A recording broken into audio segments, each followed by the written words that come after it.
tribunals. For example, India and China are heavily engaged in data sovereignty discourse internationally in opposition to the United States.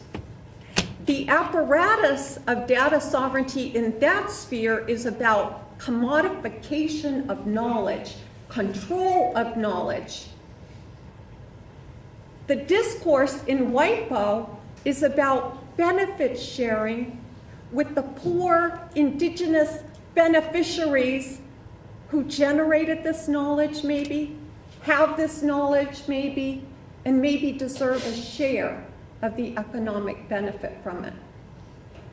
So what's the foregone conclusion in that? Is data sovereignty a discourse that is open to indigenous peoples? Or is it a discourse of the nation state in which indigenous peoples will participate at the end of the day under the terms that have already been laid down by the powers? Now, does that reflect back to anything you guys were talking about, maybe? Okay, it does.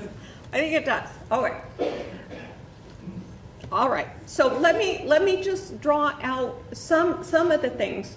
And I think for the sake of argument or time, I'm going to give you two accounts. I'm going to give you the dominant data sovereignty discourse that's happening in international law right now. Then I'm going to give you the indigenous data sovereignty discourse, and I'm going to let you see the difference in what the terminology is and what the narratives are.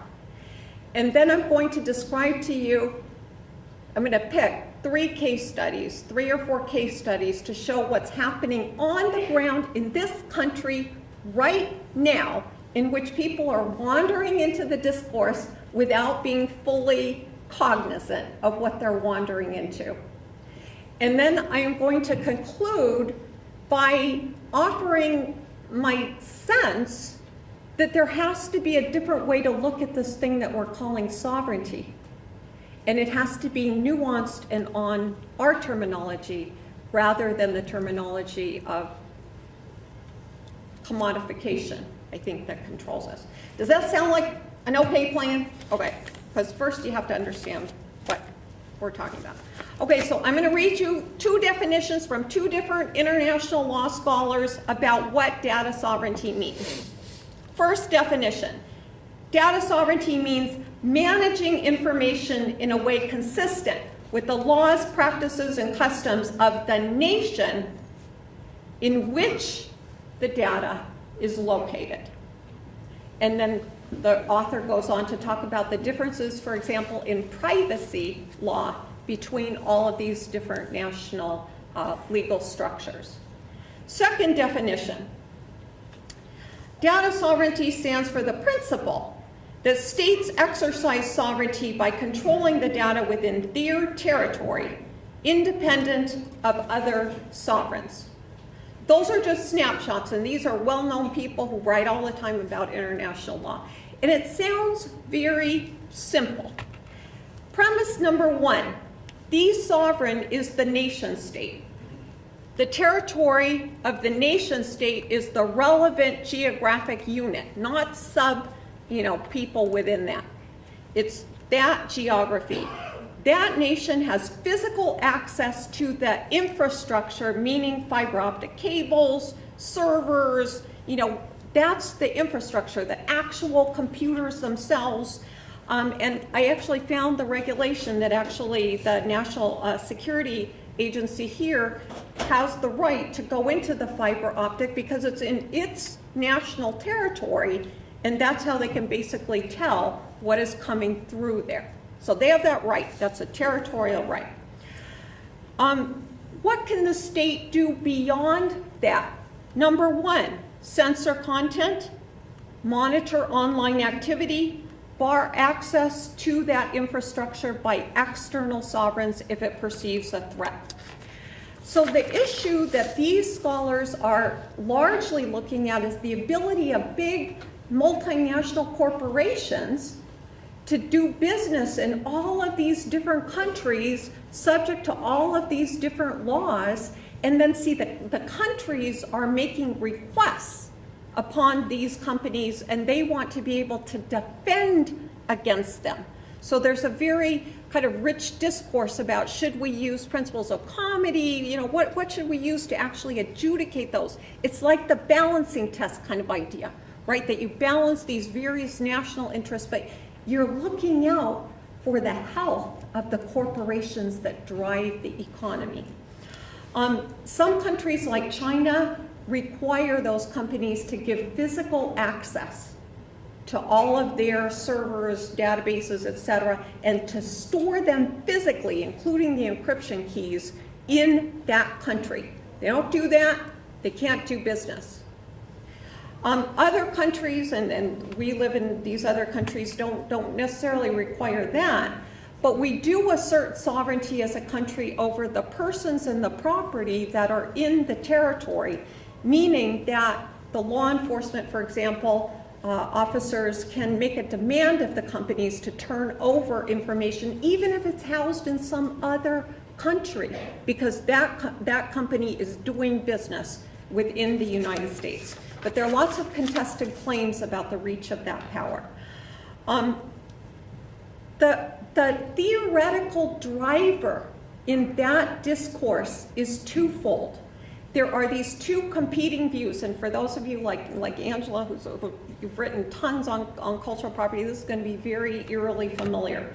Number one, the cosmopolitan ideal, the US, the lead cosmopolitan person as a state, that advocates for the internet and information commons as a global commons of importance to everybody, universal importance, and therefore we need one set of rules to apply to all other countries. We just want one set of rules, and that is the discourse of WIPO.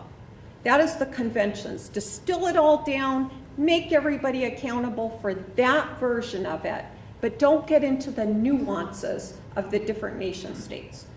The other one is the sovereign deference principle that basically stands behind the ability of all of these different countries to have different laws and systems and to have different values. The US system, not surprisingly, wants free speech, it wants open commerce, it doesn't want, a lot of things, kind of held back, it wants that commons, right, that rich commons. The other countries say no. There are local norms about that, things that we don't think belong on there. Hate speech. There are a lot of countries like France that want hate speech basically taken off. They don't want to promote that, and they don't want companies promoting anything like that on the website.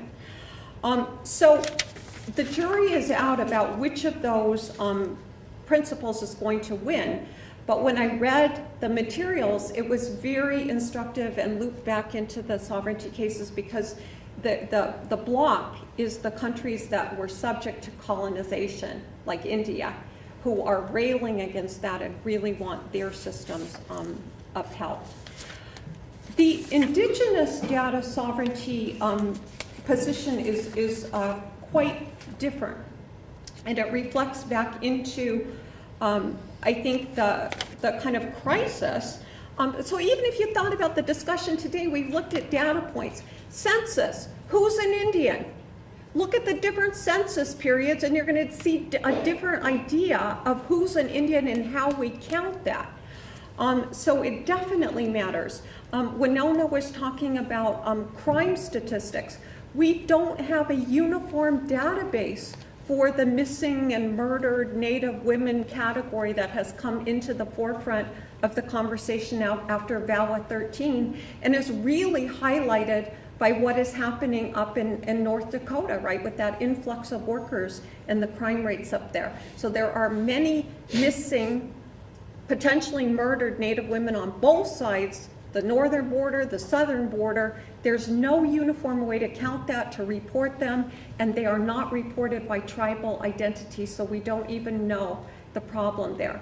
So data is needed, and yet the Indigenous Sovereignty Data Network is really concerned because the discourse about that is founded on disparities. The statistics are gathered for particular purposes and oftentimes to prove deficits. over-incarceration rates, under-education rates, health disparities, mortality rates, violence rates. See, all of these things in the deficit. So the conversation that is happening in that circle is basically designed to promote a vision of self-determination. What is the type of data that we would need to heal and restore communities? What do we need to know? What do we need to know to defend against? And the bottom line is you cannot rely on the system that colonized to get the data equity that would actually promote self-determination. It's always going to be in the deficit direction. So how do we do that? They actually have lots of kind of creative notions about this, but the challenges, as you might imagine, are multiple. Researchers gather data all the time. As a matter of fact, I work at the University of Arizona. They've been gathering data since the beginning of that institution, and a lot of it is about Native communities. There is a truly scary article that just came out about the diabetes study that was promoted in the 1950s in Arizona, studying O'odham people, basically looking at what they thought was a paradox, because they thought that the people had diabetes, but they didn't necessarily have the kind of hypertension, heart disease. So they actually thought that there was something special in their blood or something that would promote health, even though they had this debilitating level of diabetes, which has only gotten worse. The Havasupai case, which basically was a research misconduct case in Arizona, was a subset of that research that was then looking at schizophrenia rates without the informed consent of the members who gave their blood. So there were research studies on the same population over time by the same institutions designed for different conclusions. But the article that I read, and this is by a medical doctor kind of looking at the data set that was gathered in the 1950s, it's in the public domain for researchers.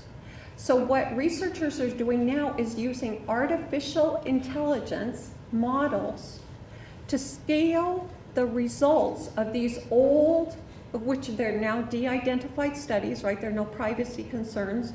The information is input into these databases that are machine controlled to generate models of health or vulnerability or risk in various different equations, including changes in climate. What is scary about that? The levels of scariness, but the people who are designing the models and the people who are designing the artificial intelligence systems are using a norm. And the norm is not generated from within indigenous knowledge or communities. But the data is being input just the same. So what control do indigenous nations have over this? And it turns out that federally recognized Indian tribes have the best case of any indigenous group in the world for making a claim to data sovereignty that would even remotely replicate that of countries such as India, which are really striving for an indigeneity to be built into the discourse. It's also problematic, and I'm probably almost out of time, but I will share just a vignette of that. So one of the most interesting things, which loops back into the WIPO work with the indigenous peoples here, is that India has this tradition of Ayurvedic medicine, right? And there was a recent scholar who actually talked about this study back in the colonial days, colonial Britain over there, and they worked with the kind of what they thought were the higher caste Indians about their traditional medicine system, and they wrote down the Ayurvedic medicine tradition, and that became kind of the knowledge of that tradition. But very recently, in 2011, somebody found in one of the universities in India, they found an old book that had been written by a Dutch scholar in the same era, but the Dutch scholar worked with an indigenous tribe in India on the tribal medicine that links to Ayurvedic medicine.